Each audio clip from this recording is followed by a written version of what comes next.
దేవుడు ఒక దుకాణం తెరిచాడంట.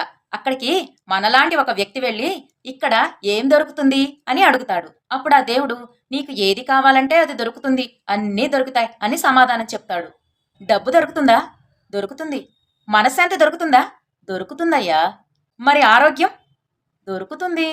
"సుఖం?" "అబ్బా! దొరుకుతుందయ్యా." "ప్రేమ?" "హ్మ్. దొరుకుతుంది." "సరే అయితే గెలుపు దొరుకుతుందా?" "అబ్బా!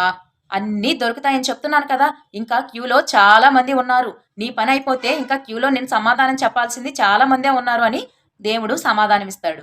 "సరే అయితే నాకు సక్సెస్‌ఫుల్ లైఫ్ ఒకటి కావాలి. ఇచ్చేయండి" అని అడుగుతాడు. వెంటనే దేవుడు ఒక చిన్న గింజను తీసుకొని తన చేతిలో పెడతాడు. "ఇదేంటి గింజిచ్చారు? నేనడిగింది సక్సెస్‌ఫుల్ లైఫ్.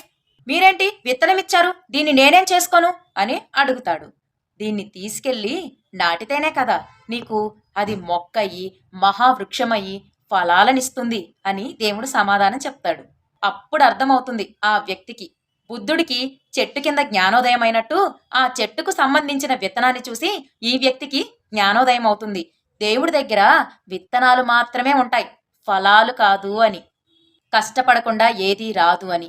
ఏదో ఒకటి పెట్టుబడి పెట్టాలి అని. అది డబ్బ, శ్రమ, ఆలోచన ఏదైనా సరే. నువ్వు ఏదైతే నాటుతావో అదే నీకు ఫలితాన్నిస్తుంది అని అతనికి అర్థమవుతుంది. ఇలాంటి జ్ఞానాన్ని మీ పిల్లల మెదడులో కూడా నాటండి. మీ పిల్లలు ఆ దేవుడికే విత్తనాలు పంపేలా తయారవుతారు.